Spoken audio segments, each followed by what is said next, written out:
اللهم صل على محمد وآل محمد.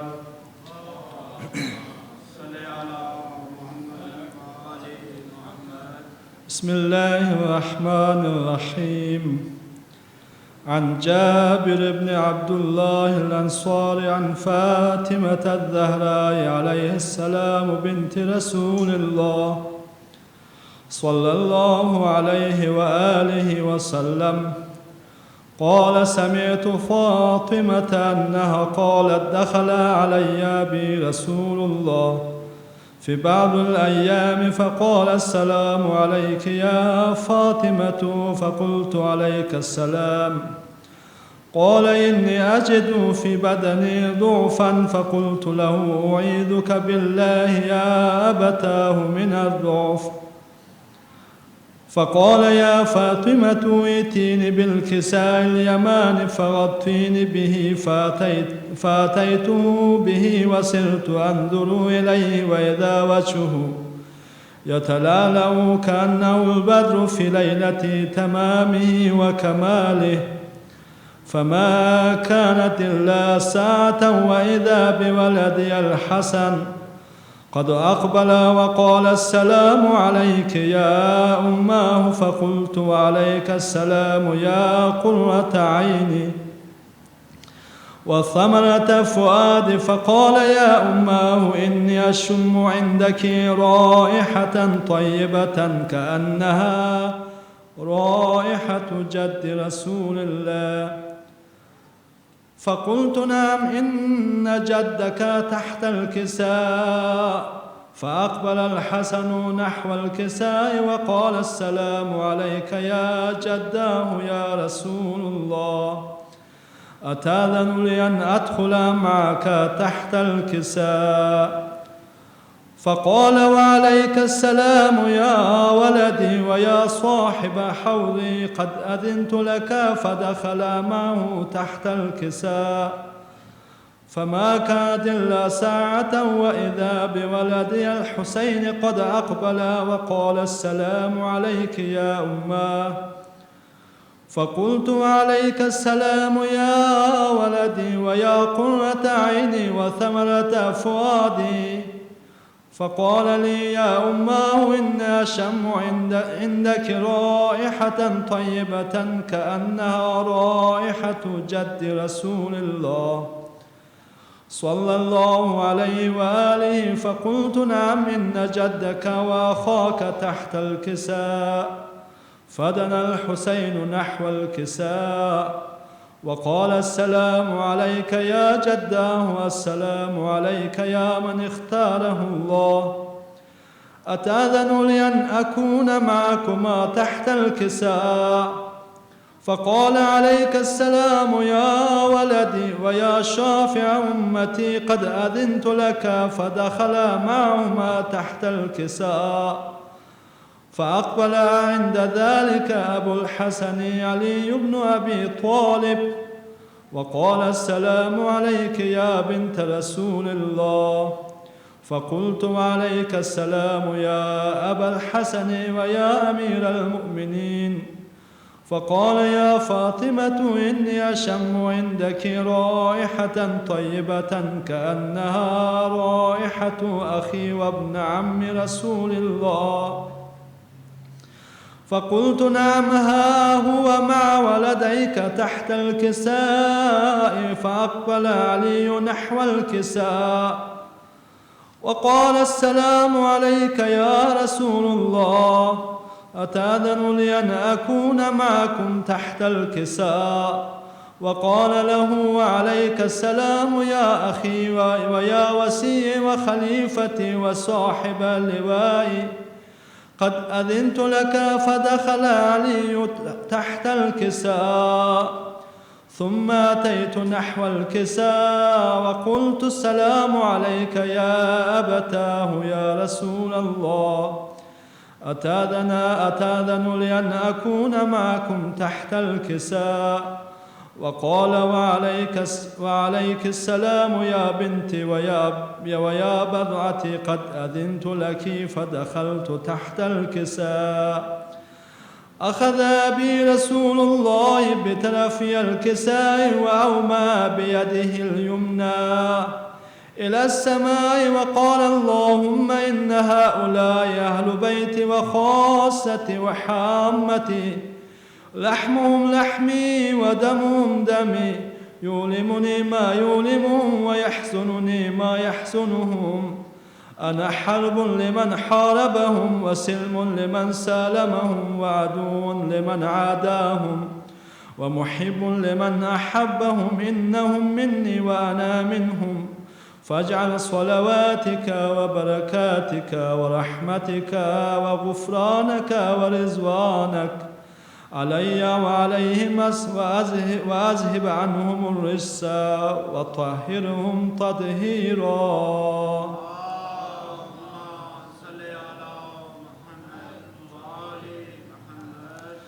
فقال الله عز وجل يا ملائكتي وسكان السماوات إنما خلقت السماء مبنية ولا أرضا مطحية ولا قمرا منيرا ولا شمسا مضيئة ولا فلكا يدور ولا بحرا يجري ولا فلكا يسري إلا في محبة هؤلاء الخمسة الذين هم تحت الكساء.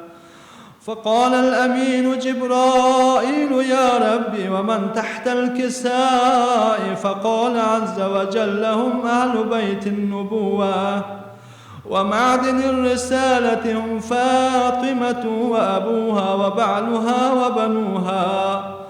فقال جبرائيل يا ربي أتأذن لي أن أهبط إلى الأرض لأكون معهم سادسا؟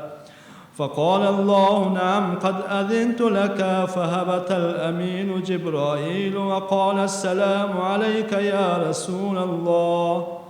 العلي الأعلى يقرئك السلام ويخصك بالتحية والإكرام ويقول لك وعزتي وجلالي إنما خلقت سماء مبنية ولا أرضا مطحية ولا قمرا منيرا ولا شمسا مضيئة ولا فلكا يدور ولا بحرا يجري ولا فلكا يسري إلا لأجلكم ومحبتكم، وقد أذن لي أن أدخل معكم، فهل تأذنوا لي يا رسول الله؟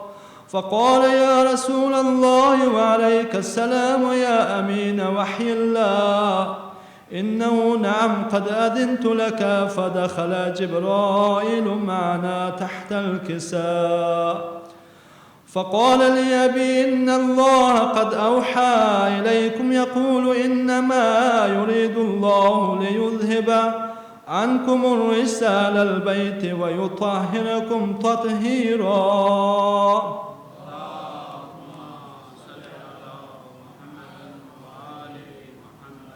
فقال علي لأبي يا رسول الله أخبرني ما لجلوسنا هذا تحت الكساء من الفضل عند الله. فقال النبي والذي بعثني بالحق نبيا واصطفاني بالرسالة نجيا ما ذكر خبرنا هذا في محفل من محافل أهل الأرض وفي جمع من شيعتنا ومحبينا إلا ونزلت عليهم الرحمة وحفت بهم الملائكة واستغفر لهم إلى يتفرقوا. فقال علي إذا والله فزنا وفاذ شيعتنا ورب الكعبة.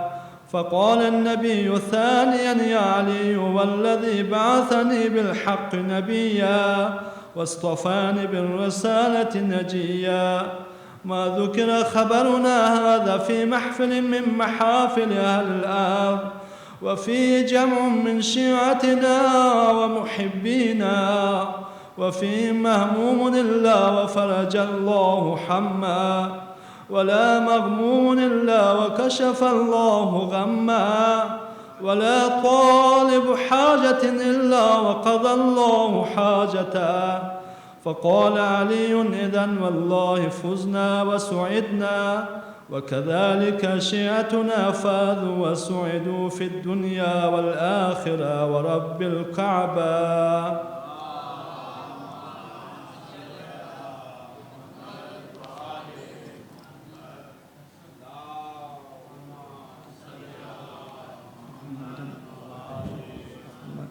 بار دیگر صلوات.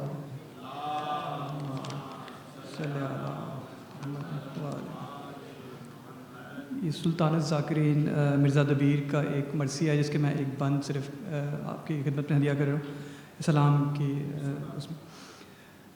قید خانے میں تلا تم ہے کہ ہند آتی ہے، قید خانے میں تلا تم ہے کہ ہند آتی ہے، دختر فاطمہ غیرت سے موئی جاتی ہے،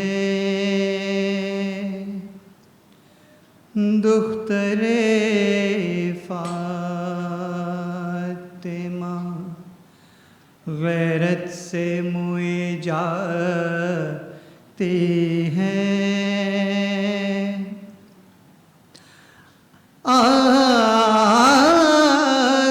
آسمان دور زمین سخت کدھر جاؤں میں،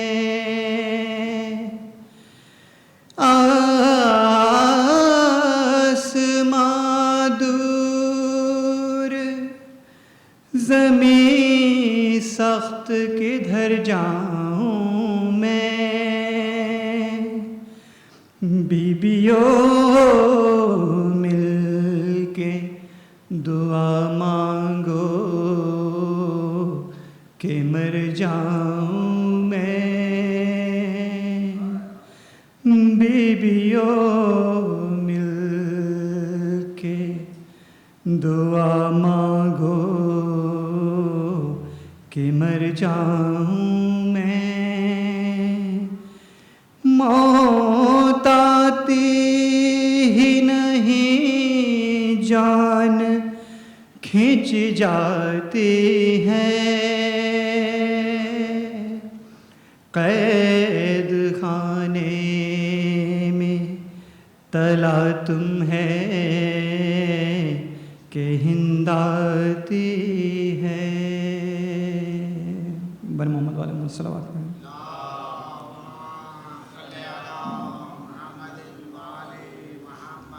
چوتھے امام کا ایک سلام جو ہدیہ کرنے جا رہا ہوں. یہ سوچتا ہوں کہ عابد کا حال کیا ہوگا، یہ سوچتا ہوں کہ عابد کا حال کیا ہوگا،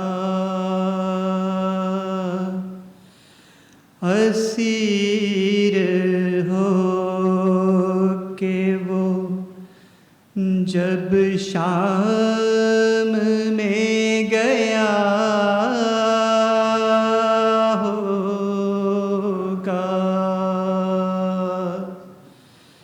اسیر ہو کہ وہ جب شام میں گیا ہوگا، یہ سوچتا ہوں. سنا ہے شام میں جاتے ہی خون رونے لگا،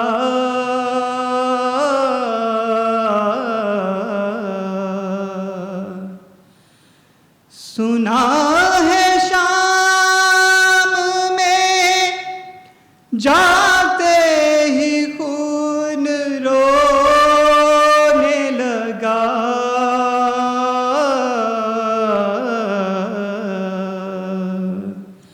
نہ جانے شمر نے اس وقت کیا کہا ہوگا، وہ ظلم دیکھے ہیں سجاد نے حسین کے بعد،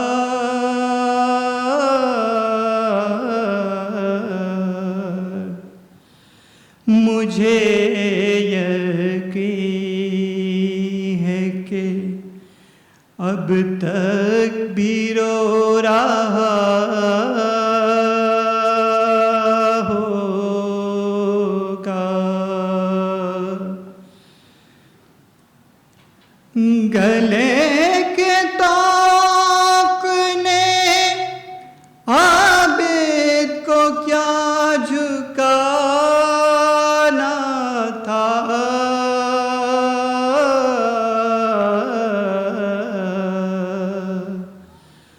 وہ اپنے کھوئے ہوئے لال ڈھونڈتا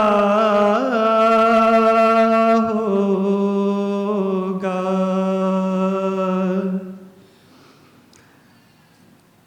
وہ یاد کرتا تو ہوگا وطن کی شاہی کو،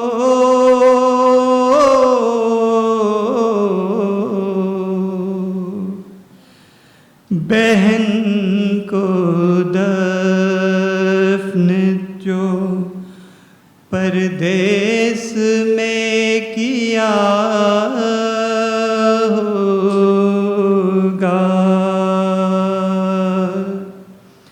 یہ سوچتا ہوں کہ عابد کا حال کیا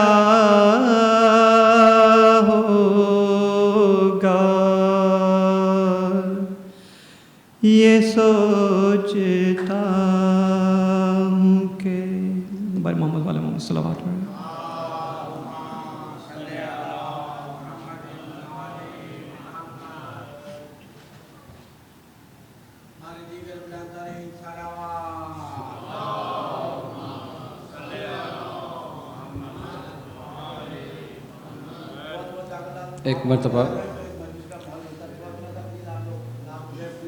ایک مرتبہ پھر درود پڑھ دیں۔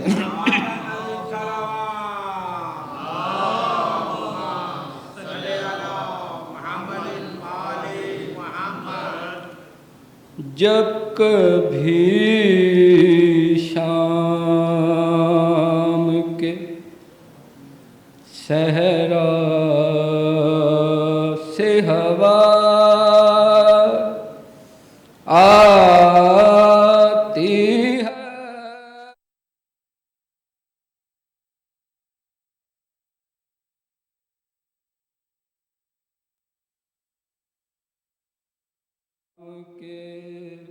صحرا سے ہوا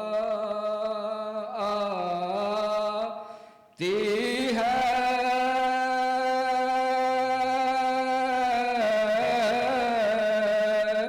تو کو زنجیر کے ہلنے کی صدا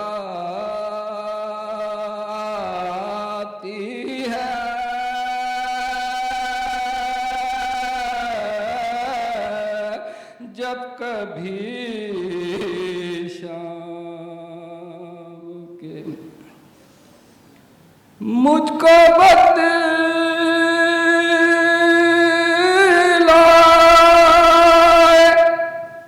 زمانہ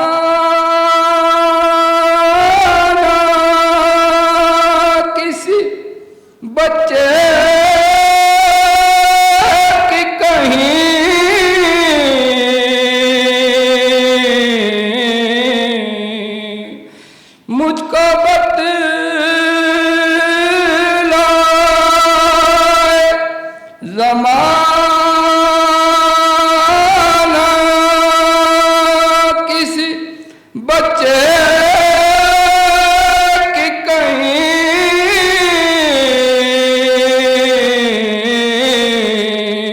تیر سے باپ کے ہاتھوں پہ قضا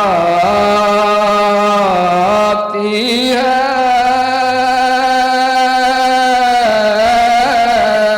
تیر سے باپ کے ہاتھوں پہ قضا آتی ہے،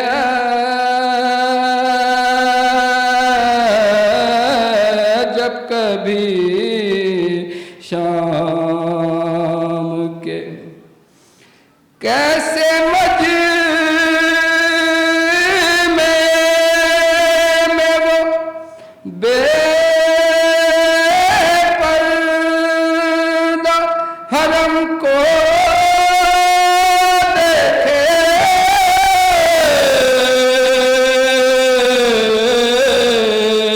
سر اٹھاتا ہے آبے تو حیا آتی ہے،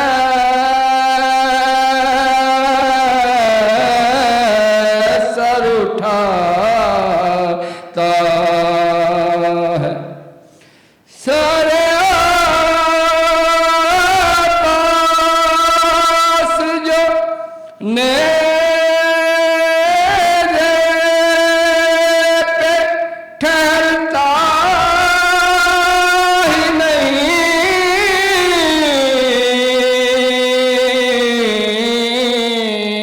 اس کو نیزے پہ سکینہ سے حیا آتی ہے،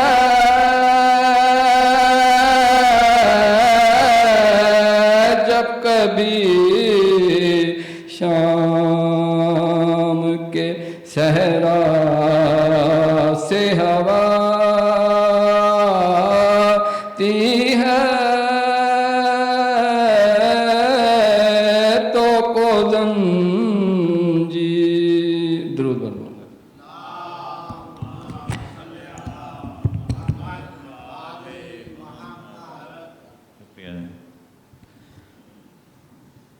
خواتین حضرات، اس سے پہلے کہ میں مولانا کو ریکویسٹ کروں کہ وہ تشریف لائیں، ایک دو اعلان سماعت فرما لیں۔ کل چہلم کی مجلس انشاءاللہ مغرب عین سے شروع ہوگی، اور جو روٹین ہمارا ہے ہم کوشش کریں گے کہ 10:30 پونے 11 تک ختم ہو جائے، کیونکہ پرسوں ورکنگ ڈے ہے۔ اس کے علاوہ جیسا کہ پچھلے سال بھی ہوا تھا، جو ہمارے کیلنڈر میں موجود نہیں ہے، کہ ہم نے اربعین کے دن دوپہر کو یہاں مجلس رکھی تھی، جس میں تقریباً کچھ 70-80 مومنین تشریف لا سکے تھے۔ اس دفعہ میں آپ کو بتا رہا ہوں، اگر آپ آ سکیں، ٹیوزڈے کا دن ہوگا دوپہر کو، اور یہ ظہرین کی نماز سے شروع ہوگی، اور میرا خیال یہ ہے کہ 2:30 بجے 3 بجے تک ختم ہو جائے گی۔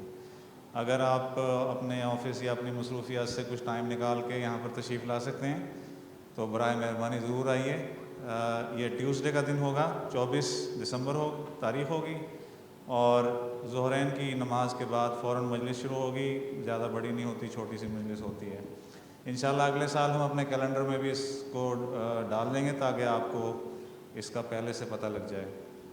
قبلہ آج ہی تشریف لائیں، میلبرن سے بہت مصروف ہفتہ گزار کے وہاں پر، اور آتے ہی ان کو زحمت ایک اور ہوئی کہ مجلس پڑھنے جانا پڑا کہیں پرائیویٹ مجلس، تو تھکے ہوئے تو ہوں گے، لیکن قبلہ بہت آپ کا شکریہ کہ آپ اپنی مصروفیت اور اپنی بیزینس کے بعد بھی یہاں پہ تشریف لے آئے۔ میں آپ سے گزارش کرتا ہوں کہ آپ تشریف لائیے، رونق افروز ممبر ہوں، اور ہمیں فضائل و مصائب اہل بیت سے بہرابر فرمائیں۔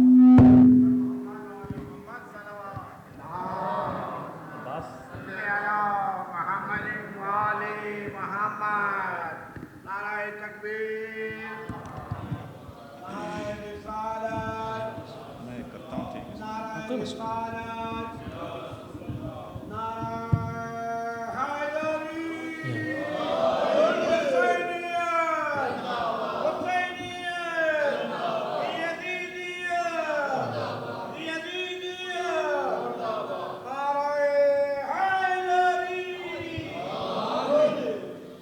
يرحم الله من قرأ الفاتحة.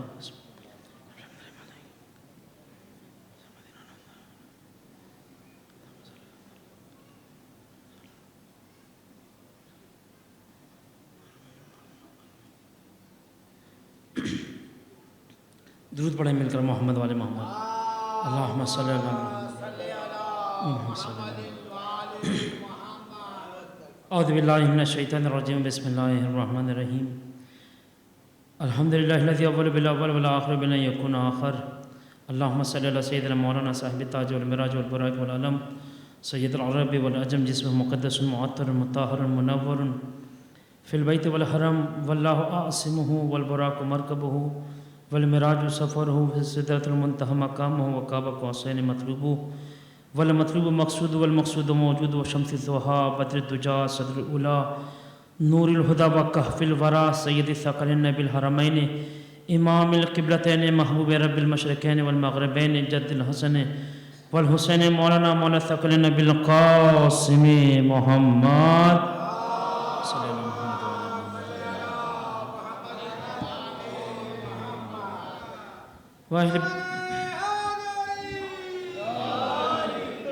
واہل بیتہ الطیبین الطاہرین المعصومین المظلومین ولعنۃ اللہ علی اعدائہم اجمعین من الآن الی یوم الدین. بسم اللہ الرحمن الرحیم. وقال تبارک و تعالی فی القرآن الحکیم الا بذکر اللہ تطمئن القلوب. درود پڑھیں مل کر محمد علیہ.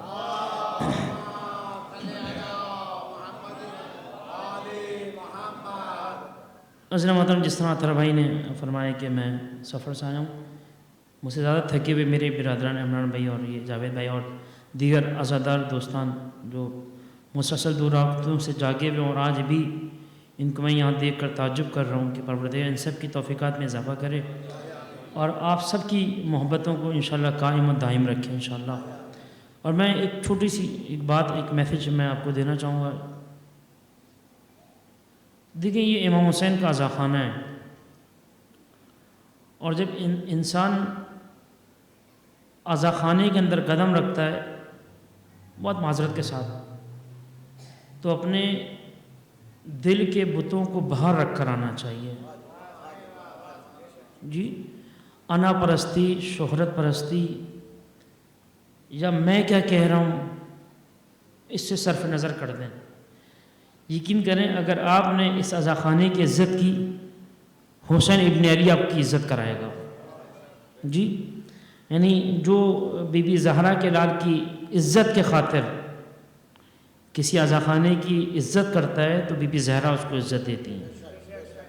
اور صرف نظر اس سے کہ کون کیا کہہ رہا ہے، کون کیا عزت دے رہا ہے، اس کو آپ چھوڑ دیں. اگر ایک انسان کا معاملہ اس سے ہو تو پھر وہ کسی کی پرواہ نہیں کرتا ہے. میری عرض یہ ہے کہ عزا خانہ مطمئن ہے، کسی کی جاگیر نہیں ہے.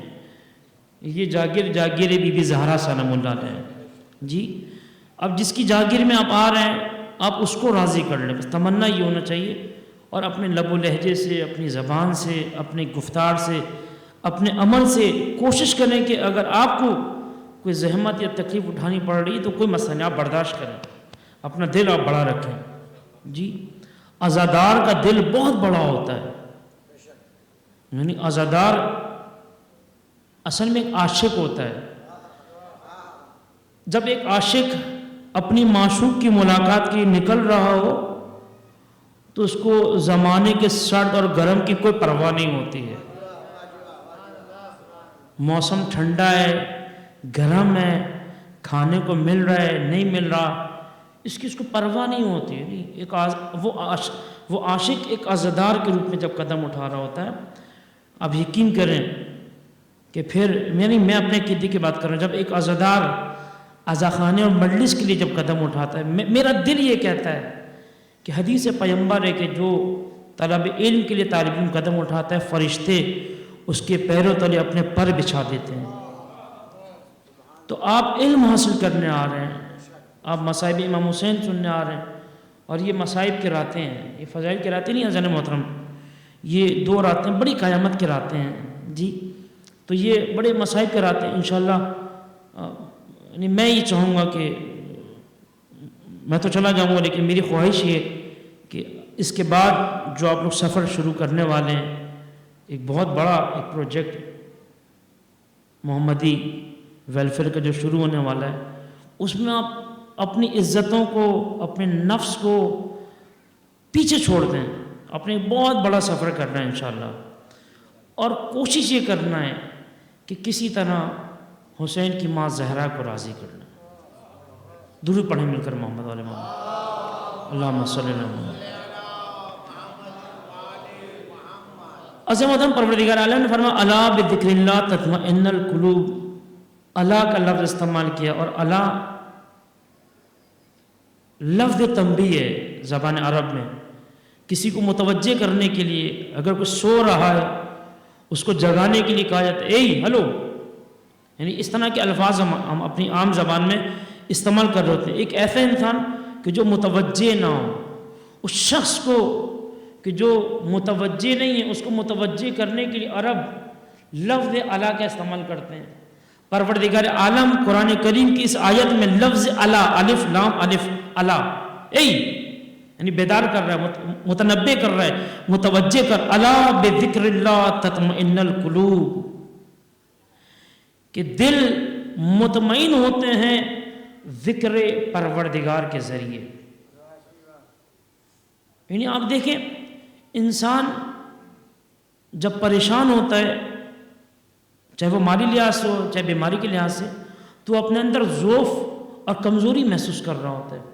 اور میں متعدد مرتبہ یہاں کہہ چکا ہوں کہ بعض اوقات جو بہت سارے رشتے انسان وہ دوسروں سے جو ڈیولپ کر رہا ہوتا ہے، کبھی وہ کسی ماں کا بیٹا ہوتا ہے، کبھی وہ کسی کا باپ بنتا ہے، کسی کا بھائی بنتا ہے، جی کسی کا شوہر بنتا ہے، یہ مختلف رشتے ہیں.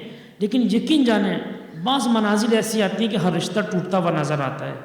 اور قرآن نے بڑھ کر کہا یوم یفر المرء من اخیہ و امہ و صاحبہ، ایک وہ دن آنے والا ہے محشر کا کہ جب ایک دوسرے سے لوگ کترا کر نکل جائیں گے. یوم یفر، وہ قیامت کے دن ہوگا، وہ محشر کا دن ہوگا کہ نہ باپ بیٹے کو پہچانے گا، نہ ماں اپنے بچوں کو پہچان رہی ہوگی. لیکن اس کیفیت میں پروردگار یہ کہتا ہے اے انسان، اگر تم دنیا میں رہ کر یہ سمجھتے ہو کہ تم بند راستے پر کھڑے ہو اور کوئی تمہارا مدد کرنے والا نہیں، آؤ تم مجھے پکارو. من ہوا لی انا لاجلہ، جو میرا ہو جاتا ہے میں رب ہو کر اس کا ہو جاتا ہوں. جی اس کیفیت کو سمجھ رہے ہیں؟ یعنی ایک انسان جب کمزور ہو جائے، جب ایک انسان مفلس اور بیمار ہو جائے، جب بے روزگاری اس کے دروازے کو دیکھ لے، اے عزیزوں، وہ انسان جب اپنے آپ کو کمزور سمجھ رہا ہوتا ہے. اور یہ مزاج بھی ہے، اور حدیث میں بھی آیا کہ اگر آپ پریشان لوگوں کے پاس جائیں گے، مریضوں کے پاس بہت زیادہ آنا جانا کریں گے، تو وہ بیماری خود بخود آپ کے اندر آ جائے گی. جی مثلا اگر ایک نفسیاتی ڈاکٹر ہے، وہ نفسیات کے پیشنٹس کو دیکھتا ہے تو ایک مدت بعد وہ خود نفسیات کا مریض بن جاتا ہے. اس لیے کہ وہ نفسیاتی جو پیشنٹس ہوتے ہیں ان کا علاج کرتے کرتے اتنا ڈوب جاتا ہے کہ وہ اپنی جو انرجی ہوتا ہے وہ سامنے والے کو دے رہا ہوتا ہے. ایک پریشان حال آدمی جب آپ کے پاس آتا ہے بہت زیادہ پریشان، اب اس کو اپنے پاس بٹھاتے ہیں، چائے پلاتے ہیں، اس کو کھلاتے ہیں، اور جب وہ اپنی پریشانی کا تذکرہ آپ سے کرتا ہے تو آپ کے اندر جو طاقت موجود ہے، آپ اپنے مشورے کے ذریعے، اپنی باتوں کے ذریعے اس کو خوش کر رہے ہوتے ہیں، تو وہ آپ کی انرجی لے کر جا رہا ہوتا ہے. اور یہاں کمزوری جو ہے وہ بدن کے اندر ضعف آنے لگتا ہے. تو لہٰذا جب اس طرح کی ضعف اور پریشانیاں جب آپ کے دامن کو گھیر لیں تو پھر ایک ایسی طاقت موجود ہے کہ وہ کہتا ہے اے میرے بندے، جب سارے رشتے ٹوٹ جائیں تو تم میرے دروازے پر آ کر مجھے پکارو، میں ہر بند دروازے کے بعد تمہیں ایسی طاقت دے دوں گا کہ پھر تمہیں کسی دروازے پر جانے کی ضرورت نہیں پیش آئے گی. درود پڑھیں مل کر محمد والے محمد پر.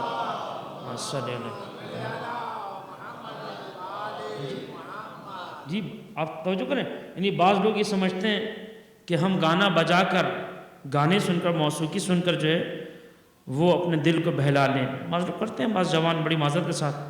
لیکن خدا کی قسم آل محمد نے کبھی بھی گانے کو پسند نہیں کیے، موسیقی کو پسند نہیں کیے. کون بے وقوف انسان ہے کہ جو کہتا یہ ہے کہ موسیقی روح کی غذا ہے؟ نہیں، قرآن نے اس فلسفے کو باطل قرار دیا کہ الا بذکر اللہ تطمئن القلوب. اگر چاہتے ہو کہ تمہارا دل مطمئن ہو جائے تو ہمارا ذکر کرو.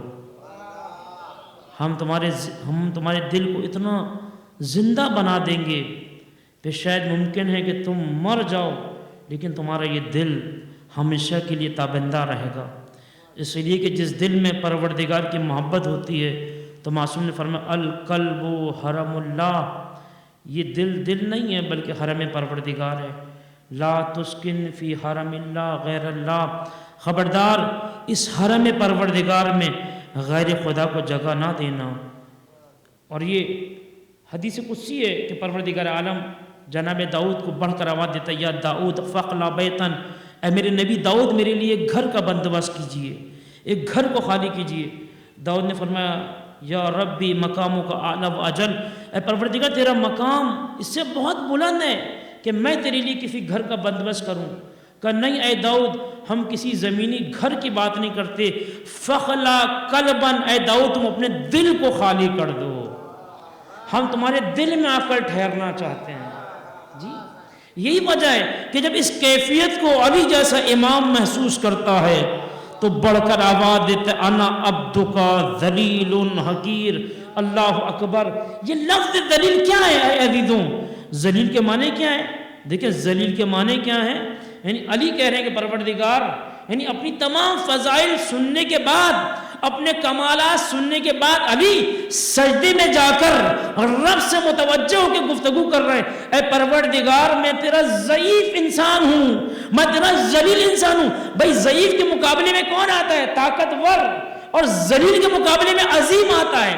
اور عربی میں اگر ذلیل کا ترجمہ کیا جائے تو ذلیل کے معنی شکست پذیر، یعنی جس نے اپنی شکست کو تسلیم کر لیا ہو. علی بڑھ کر آواز دے رہے پروردگار علی اپنے تمام کمالات کے باوجود